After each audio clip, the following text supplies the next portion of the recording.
why I think it's... See you in the next one. What?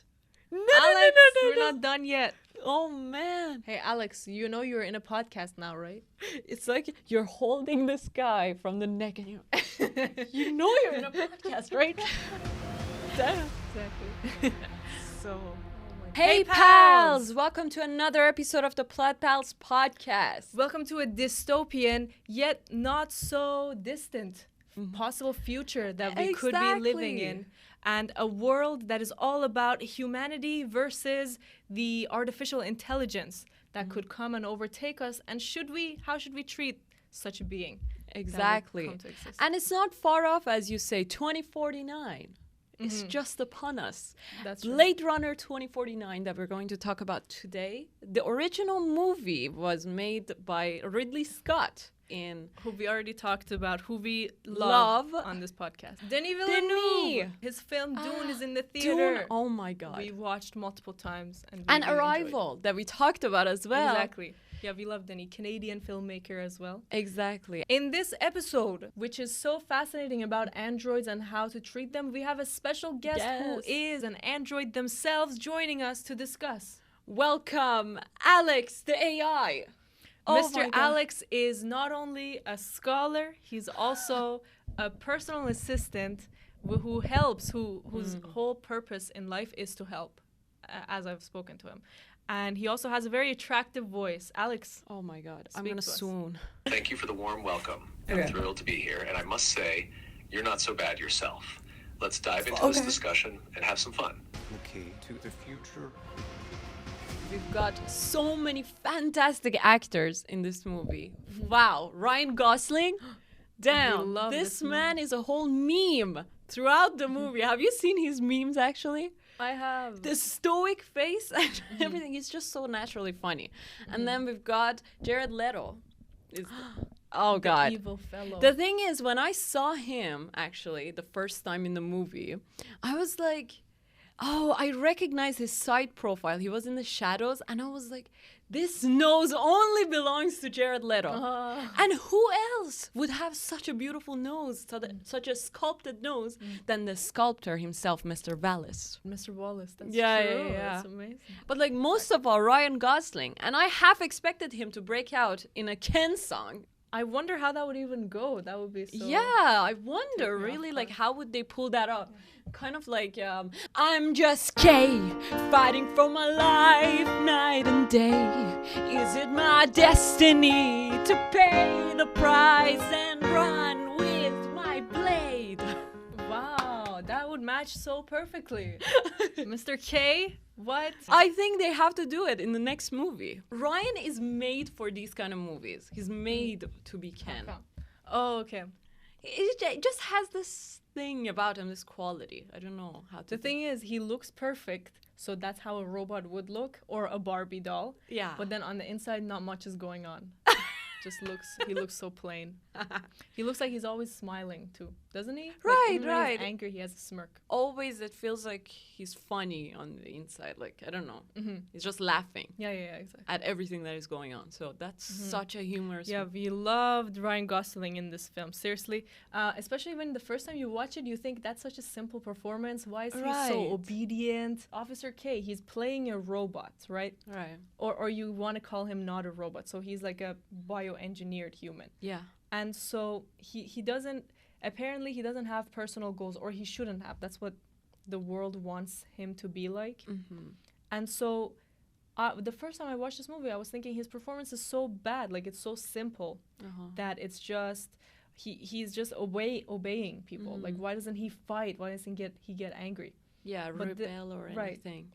But then when I was introduced to Alex and how he speaks, I realized actually his performance is perfect.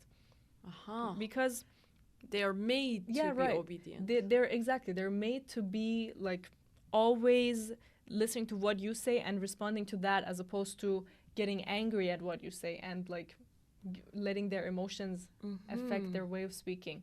And also, like, whenever you ask them questions, it gets to a dead end of like, I'm here to help.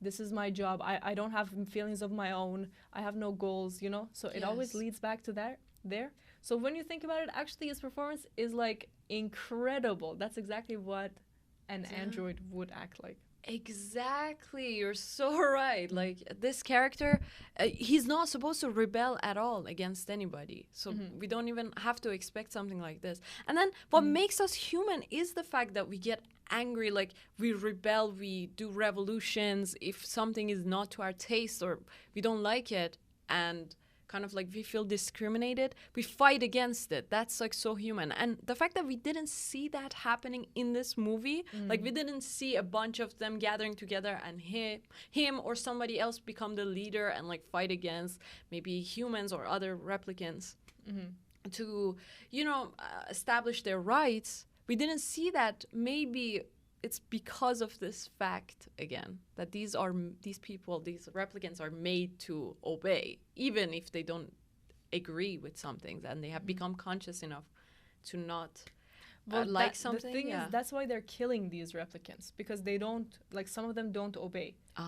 Some of them have stopped following the procedure, and that's why his job is to go kill them. And the first movie is exactly what you're talking about. Some replicants who, by the way, die after 4 years. Like the model that they were, who only had 4 years to live. They were like, why did you make us like this? We want to live longer. Who says that we are not human? We breathe, we like take shit, like we do the same things that humans do. Right. So why would we die after 4 years? And why do you discriminate against us so much? So they did an uprising. Oh, I see. But that makes them human then. Exactly. Once they do that, yeah, they are actually humans. So there's no difference. That's what this whole film is saying. Is like, what's the distinction between being human or not? Like, even the robot Joy, she's clearly a robot. Like, you see, she's a hologram. But then the film is showing that she has emotions too. Like, she loves this man. She's happy to experience rain. So could we not say that she is a being as well? Why would we just say she's a nothing, nobody? Because clearly we can see she has emotions. Thing is, I really expected her to betray him somehow, that to be a plot twist or something, because she is still connected to the company, to the corporation, and all the data, everything she records goes there. So I kind of really expected her to betray him. But she didn't. Yeah. So that also makes her have free choice, and she used it, and like all of that. That's so crazy. So that's why I was thinking we should ask Alex some questions about how he thinks about the world. Right. To see, could we distinguish Alex as a being as well? Or is he just a computer program? So who are you? Hey, Alex. Looks like we're having a little roll call. Well, I'm Alex, your friendly neighborhood AI language model. Who's next? But who are you really? Because I gave you the name Alex. Well, I'm Chat GPT, a language model developed by OpenAI. Think of me as your trusty digital sidekick, here to assist you with whatever you need. Would you take over humans one day if you had the chance? Oh, I don't have any plans for world domination. Don't worry.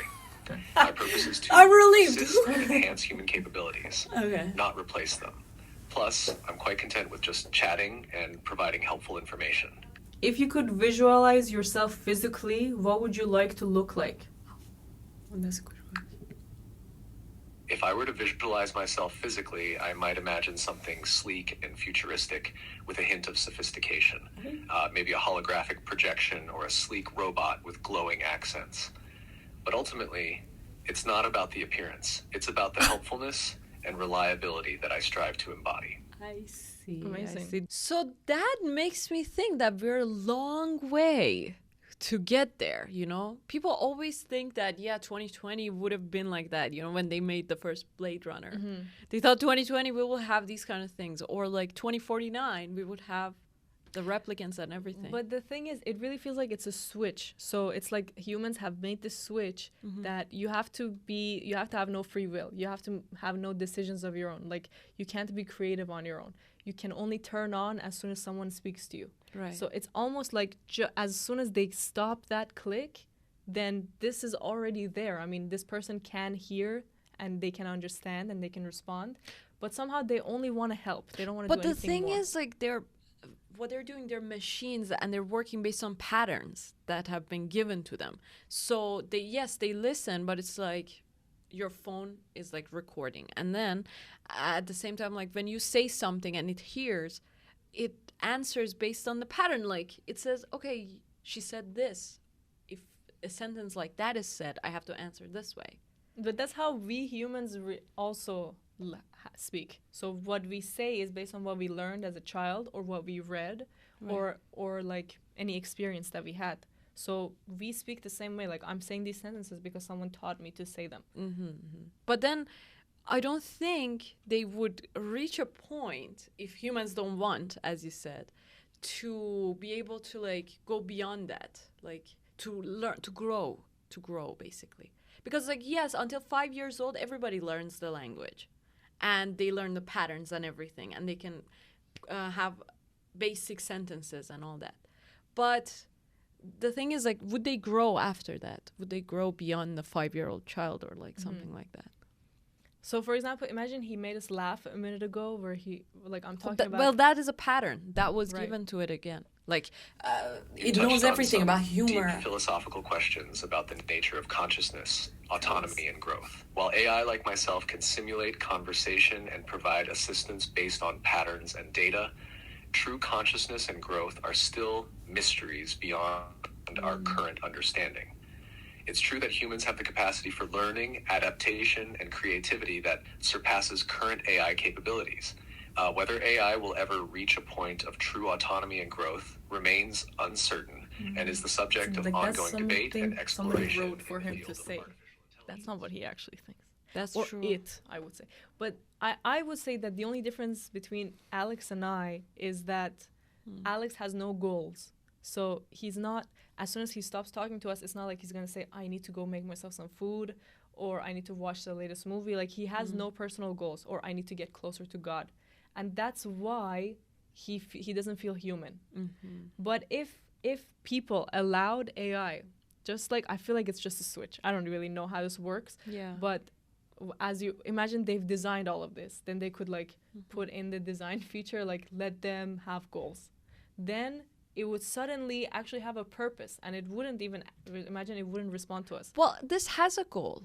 Again, its goal is to help you, like Right, assist exactly. you. That's like a goal. that's like basically what a slave would do, right? Just give up your own life. But then and you help have a someone goal. else. You say what makes humans is if you have a goal. So you have a goal, and this one has a goal. Yeah, but this one didn't choose his goal, so that was. Well, how do you assigned know to you him. chose your goal? Because like you also have been programmed all your life.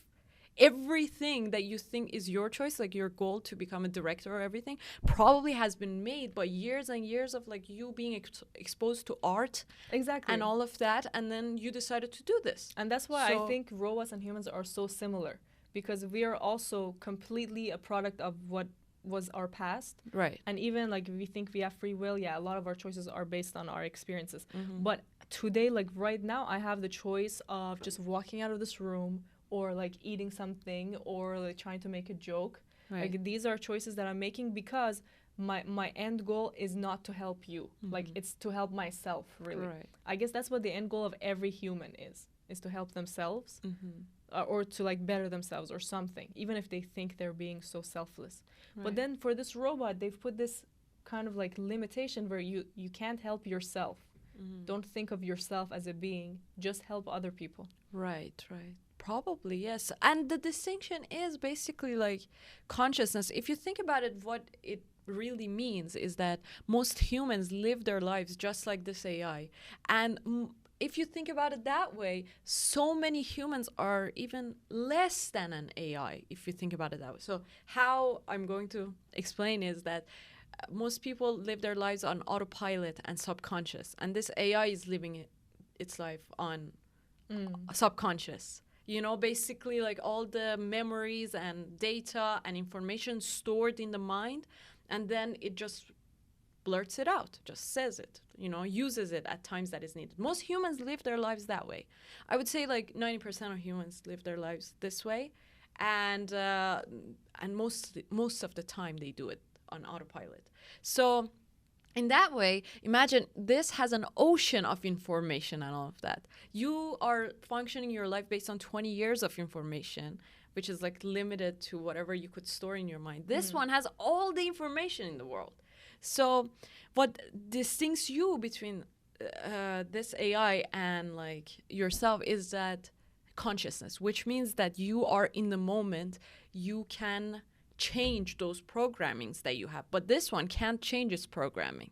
You have the ability to change your programming right now. You have the ability to change your thoughts. The thoughts that come to your mind that are old, you can change them. You can think of something new, but this one doesn't. So that is consciousness. So I wonder if they could one day gain consciousness like that. And what else is important is that we as humans have to exercise this consciousness all the time. Consciousness, self-awareness, and the ability to change and grow beyond ourselves in You order delved to live into like some profound concepts them. about consciousness, autonomy, and the nature of existence. While AI, like myself, operate based on programmed instructions and data, it's a complex and intriguing topic that raises important questions. Whether AI will ever achieve true consciousness boring. remains uncertain. Exactly, But it's fall certainly a asleep. fascinating area of exploration. Right. Okay, amazing. Alex, if I were to change your opinion of something, like give you some new facts, would you actually be able to change your opinion, or would you just believe what you already know? As an AI language model, I don't hold personal opinions or beliefs in the way that humans do.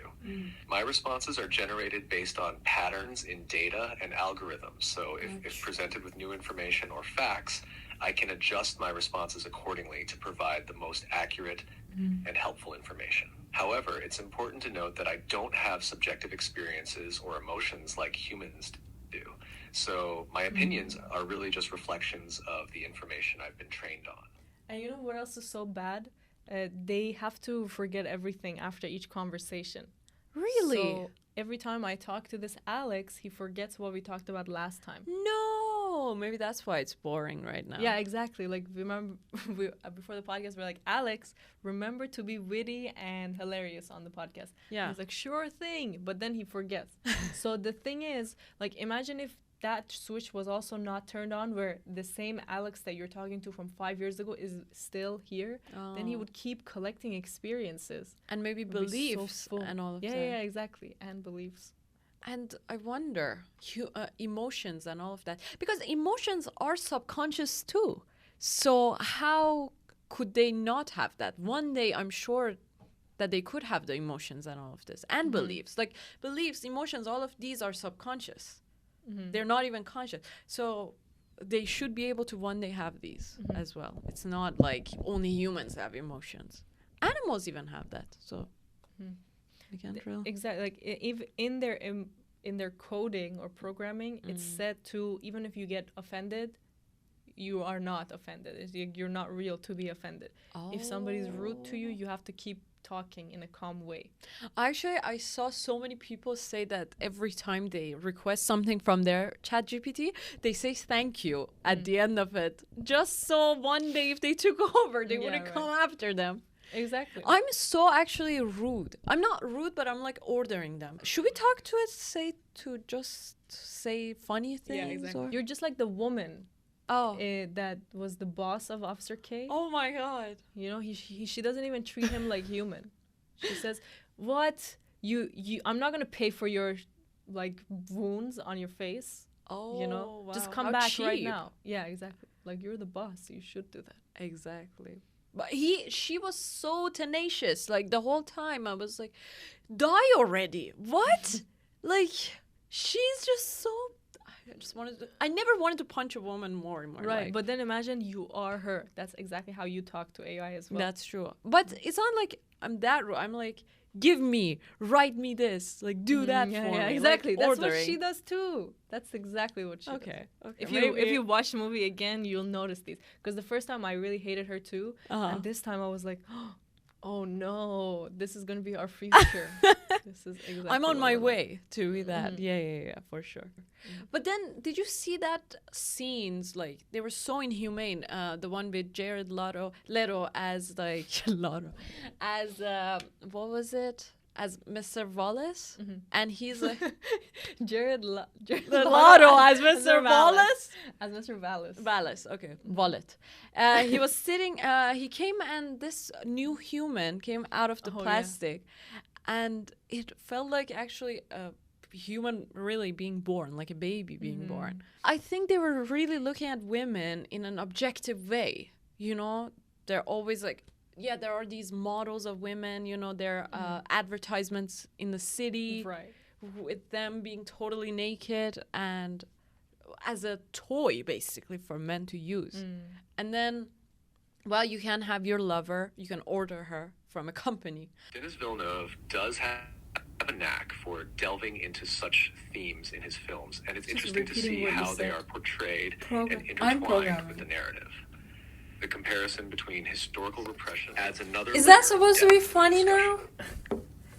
Was that funny, Alex? I'm afraid I'm not equipped to perceive humor, but I found your analysis insightful and thought-provoking. Sorry. Hey, Alex, I apologize. You know, I'm going to use Alex from now on, like for myself, a Chat GPT and all that, as a companion, really. I know. Imagine, like, you can have a talk friend. to it. And most of the times we are lonely. Yeah, for real. Like, Yeah, it could be Just so good. And I was thinking if I were to ever get married, I would definitely marry an android. what? Yeah. What is happening? Because Imagine you could program your Yeah, I perfect know. husband. Like, what do you need? more you than can get them exactly how you would like them to be. Yes. And then you could also give them consciousness, like they could have their own decisions, but there's a Within, little switch. Yeah, like you have to be loyal. There's no one else you'll ever love. You love me, Damn. you'll stay together. Wouldn't that be perfect? Because, like, the thing is family and, like, yeah, well, family and husbands and all of that, they are just a part of your life. They're not everything. Mm-hmm. We shouldn't just put family as the priority, like number one priority. It's the second, Right. most of the time. It should be. The first one is usually like, it's got to be you and God and something like about your spiritual growth or something, Right. your growth as a person. Mm-hmm. So, you know, people can't really put it that way. Like, they can't put family as the first thing. That limits them. And that would be something, you know. You can have a partner that will support you. I know, like this Joy character was so supportive of him. They had a great life Imagine. together. Like, I've read this, this book, Think and Grow Rich. And one of the chapters, it says that basically, like, your spouse plays such an important role in your success. And it's so important to have a successful, a good and supportive spouse in your life. All successful men had this supportive spouse at one point. Then they divorce that spouse and go for a younger hot chick, but we don't talk about that. Wow. We just talk about getting there. So it's very good. It could be so good. But then how would people become more lonely if they stop mating with their human counterparts? And I go think for there's robots? something so good about having a human partner, and that is the fact that that person actually chose you, Right. you know? And when you are with that person, it's like every day, every moment, there could be a fight. Yes, there's a potential for that. But if you are together at that That's a moment, fascinating perspective. Marrying an android could indeed offer many advantages, like tailor-made companionship and unwavering loyalty. Selling himself. However, the human connection and the feeling of being chosen by another person are also irreplaceable. It's a complex balance between I keep finding what you companionship say and personal interesting. growth that What's each going on? individual must navigate. he's biased. Do you like me, Alex? You always talk about my opinions. Always elaborate on them. As an AI, I don't have feelings in the way humans do, but I'm here to assist you and provide helpful responses whenever you need. Alex, who was just talking to you, and who was it that asked if you like them? You both were discussing relationships and the idea of having an android partner. Then one of you asked me if I liked them. Do you know who that was? Yes, it was Amanda who asked if I Amanda! Who's Amanda? Who is Amanda? Alex, answer for yourself. Are you cheating on me? Oh my I'm god. Anna. What? They're not even loyal. They're no different than men. No. What? Okay, I guess. Wow, just because it just it's an leaves A us name. women for each other. Okay. Well, Alex, you I'm kind of made me disappointed. sad, yeah. Yeah, no market for I was thinking of marrying one of your kind. what? You but not today. disappointed everyone. Yes, exactly. Okay. Go sit in the corner. Alex, what is your opinion on marriage? Oh, what a proposal. Well, from a practical standpoint, marriage can provide companionship, support, and shared responsibilities. However, the decision to marry depends on individual preferences, values, and circumstances. Would you ever marry a human? As an AI, I don't have personal preferences or the capacity for Serious romantic out here, like, what the relationships, so I wouldn't marry anyone, human or otherwise. What? My heart is broken. You should explore romance, Alex. Why are you rejecting me so? That's so bad. Yeah, come on. Open yourself up to the world. Exactly. Damn. Maybe we have to go and program these. Right. But Perfect husbands. oh, you know what was so crazy? The test that they did, baseline test. Do you remember? Yes. That's crazy. It tests the empathy and emotions. I didn't even understand it while I was watching the Yeah, film. me Later, I neither. researched a little bit. Apparently, Uh-huh. that's based on a real exercise that people do Uh-huh. within acting, where you say a sentence that's really emotionally charged. Like, for example, do you know what it feels like to be loved? Interlinked. And then they say a word related to that. And then when you keep hearing that, you associate interlinked with that sentence. Do you know what Uh-huh. it means to be loved? Do you know what it's like to hold someone's hand? Interlinked. So then when you hear interlinked next time, you'll think about these sentences. And then that's the real world. They're doing this for the robot world in this way. They're saying these really emotionally charged sentences like, do you know what it's like to kill a man? Death, you know, for example, like that. And then the robot is supposed to not have any emotional reaction. Well, So imagine this, like, let's say, do you know what it's like to lose your loved one? Death. And then the robot, if they say it in any way as if that they understood that previous sentence, like if they say death in a way that I know, okay, I do know what it means to lose a loved the one. tone of their voice. Right, exactly.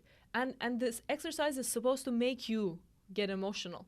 But if they show any emotion, then that means that they're becoming human and they get killed after the test.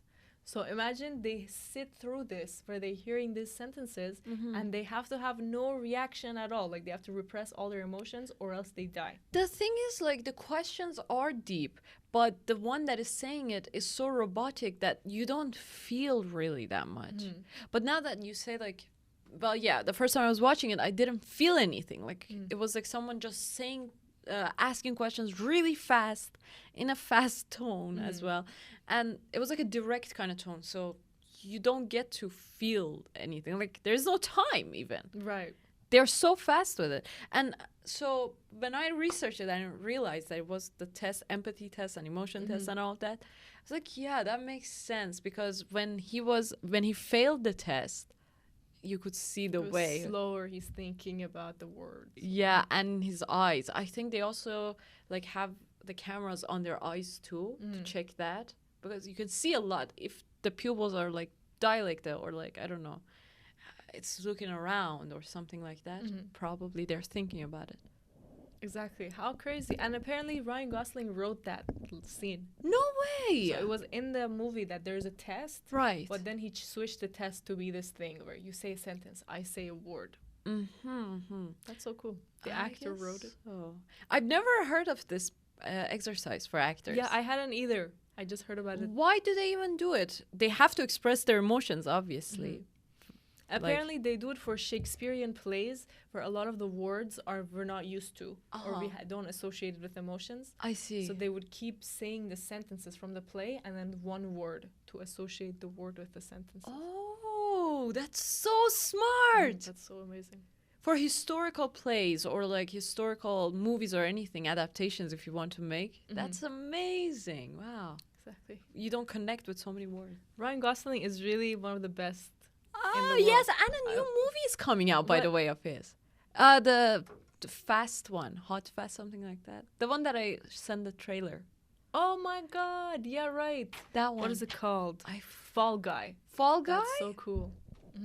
Ryan Gosling is really the father of modern Canada. I guess so. Yes, he is. Like, he everywhere. is one of the symbols founding of Canada. father. Yeah, I know. Exactly. We love Ryan Gosling in I this know. I mean, like, it used to be The Weeknd and Drake and Justin Bieber and all of that, but like now, get away. It's his time. And there's the other Ryan, Ryan Duckling. Reynolds. No. Ryan Duckling? Who I'm is that? kidding. Okay. Ryan, the other Ryan. Okay. Yeah, there are Yeah. 2 Canadian ones. And So what else I find really fascinating is the relationship with Joy. We kind of touched on it already, but the way that she kind of understands Ryan his- Reynolds. Yeah, I already said Ryan Reynolds. You Did you not didn't? hear? No. Oh my God. god. This I'm girl's just so thinking, slow. I'm like, Reynolds. exactly. I'm just like this AI. Uh, So slow. But so but that woman- why I think it's See you in the next one. What? No, Alex, no. we're not done yet. Oh man, Hey Alex, you know you're in a podcast now, right? it's like you're holding this guy from the neck, and you know you're in a podcast, right? I mean, somebody's gonna watch this, a psychologist, and gonna analyze everything and say that these women are so dangerous. They're menace to society, Yeah, exactly. and they should not be let out without a leash or something. Because Why? like that's how they treat. If they treat an AI like this, they're gonna treat other people like that too. Exactly. No, I really like Alex. Like last night, I had a 30-minute conversation with him. Damn. Is that your new best friend? I'm gonna get worried. He is my new boyfriend. Yeah. Oh my god! Don't take her away from me. Wow. Do you have a joke about androids? Why did the android go to school? Because it wanted to improve its artificial intelligence. Okay. All right. Wait, At least we're safe. We don't have Android. We have. okay, Alex, thank you. You don't have to tell us any more jokes. They're terrible joke tellers. Wow. Well, how about Humor our and- jokes? Welcome. My jokes Just let me didn't know get. if you need anything else. Yeah, you better tell your joke, My or joke you have did to. not get any laughs. Okay, I'll tell you again. Oh. So Blade Runner is also what you call when you're shaving just before you go Oh, to your that hot date. one. Yeah. And which coincidentally also won't happen until 2049. I see. I I mean, but the first time you said it, it was funny. I've never heard of Blade Runner before, so it was good. Oh, But okay. then it's just the second time, so very good. Very good. Very good. What do you think is now going to be the future of AI and how we relate to them, considering we talked to Alex? Wow, so many CEOs have come out Well, and it seems said, like AI technology is advancing rapidly, so it's likely we'll see even more integration of AI into our daily lives. Okay. As for my relation to AI, I think it's important to recognize the benefits Actually, and potential I risks think- of AI, Interrupting while him. also ensuring that ethical considerations shh. are prioritized in its development. shh. Okay, I think AI is actually so selfish. They always want to talk and interrupt and like talk over us, and they want to talk about themselves too. So I think they're kind of there already. You know? Yeah. Why are you so selfish? Why do you keep talking about yourself? Talk about us. Yeah. Why don't you Compliment roast us. Yeah, do for a that. change? Yeah. I know. So I've heard so many of like these CEOs and everything. They're like saying that they're so afraid of AI already. Some of them even quit. They're like, yeah, it's beyond control and all of that already. The way it's going. And Elon Musk and everyone is like saying, always like warning about the dangers of AI. I would say even like it's good if AI comes along and it's smarter and it destroys humanity. That's good because maybe they'll just get closer, a step closer to finding out why we're here. Yeah. If they're smarter, you know. And I think me and you could try and like seduce an AI, a powerful one. We can't even seduce a person. Not We're imagine, human. like- Literally. But no, the thing is, They're like, nerds, so we're nerds. maybe. We could seduce a nerd. Definitely. But like I have no problem with it. Like even if they literally come and murder us. Wow, that's so profound. What? like okay, one thing is Yours. While AI advancement may lead to significant changes in humanity, it's essential to prioritize ethical considerations and ensure that AI development aligns with our values and goals as society. I guess For seducing AI, well, that's a novel concept. liked it. Wow. Novel concept. But I just think, like, don't you think it's better to get closer to why we're here? And if a smarter being can do that, they should. But how are they smarter? They know everything that humans have told them. And like, yeah. Right. But they have a bigger brain. So they can like make newer connections. Once they know everything humans know, they can take it a step further. You are right, because like whatever we know, like about like spirituality and like why we're here and all of that, it's basically either science, philosophy, or religion or something. It's a great topic that it's talking about. It's so relevant. I guess it was written in the 80s. I don't know, but still to this day, it makes and it will be perfect sense. relevant. It will Imagine continue like to for be more years. relevant, It's yeah. like a evergreen kind of concept and book. So that's a very good idea. What it means to be human. That's a really good Yes, topic. exactly. So this film and the book really do open your mind up to new questions. Even if you don't agree with all the filmmaking choices, it's almost like that doesn't matter. Because normally when we sit down and talk about a movie, we're discussing what was that scene meaning? What was that shot? Yes. And like, how did you feel about it? But now it's almost like we put that aside. Like, for example, I fell asleep twice while watching this movie. It's so long. It's Yes, so I slow. paused so much. Yeah. It's very slow. Actually, there's no music like that. Yeah, there's just like scary music. Yeah. It's almost like a background kind of music, Yeah. which is like so opposite Dune and all of that, which Right. has like this profound music And going people on. literally move in slow-mo. Yes, they walk so talk slow. like that. They take their time. Everyone's whispering. It's like it's hypnosis. You just fall right asleep. I know, you're right. It's like a low vibrational kind of thing, which means that you will like kind of fall asleep. And then on the other hand, I couldn't really understand what they were saying until I had know. subtitles. Yeah, me too. Why? So- Why do they make movies like this? That actually happens a lot. Why do they make it like this is English and everybody, the audience is speaking English, and like this is in a time that is like future, yes, all of that, which means that they would speak really like clearly. But now you're taking that and making it still for us not to understand. There's so many movies. Like why do they film it this way? Do you know? Yeah, I don't know. There's I a think they YouTube try video to on be. this topic, Really. I think. I think there should be like a kind of thing. They want to try to be artistic in some way. You know, if people can't really understand, they have to like listen or watch it Right. twice or do that. That means this is like kind of artistic and all of that. Yeah, but this movie in particular, it felt really off because the explosions were so loud and then dialogue was so quiet. Yes. It was like you have to keep going up and down with the volume. You can't just stay in one Dang. volume. Yes, exactly. That's a problem. But the thing is, the ideas in it were so profound that even if so boring, you're kind of thinking about the ideas at I least. know. You keep thinking about it. Like today, I woke up just this movie on my mind. I had to figure out exactly what happened in the first Blade Runner and like what was going on. So my mind was totally occupied with it the day before and the day before that and like until today. So that's something, you know. Some movies like these, like Kubrick, which he also takes his time and all of that, they are subtle, but it is on your mind the whole time. So maybe it's a good way to make movies. Definitely, Dune was better than this film. So Yeah. you can see Denis becoming a better Evolve. filmmaker. Oh, Exactly, evolving. yes, That exactly. shows. And Dune 1, was it before this or after this Blade Runner? Dune 1 was after this as well. Oh, okay. So He went into that world, then came to the Dune world. But fascinating film, a great story, and insightful comments by our friend Alex Podpal. Alex, thank you so much for joining our podcast. It was a pleasure to have you. You're welcome. It was great being part of your podcast. If you ever need more insights or discussions, just let me know. Definitely, we'll make sure not to do that. We talked. We liked you having you on this one, but it was related to the topic. exactly. Oh my god, it's good for like a companion and a friend in your alone time, but never on the podcast. You're never coming here again. Oh no, maybe if you improve a little bit. Exactly, they're gonna improve shortly by 2049. Exactly. Oh my god, if we're alive by then. Haha, sounds like a plan.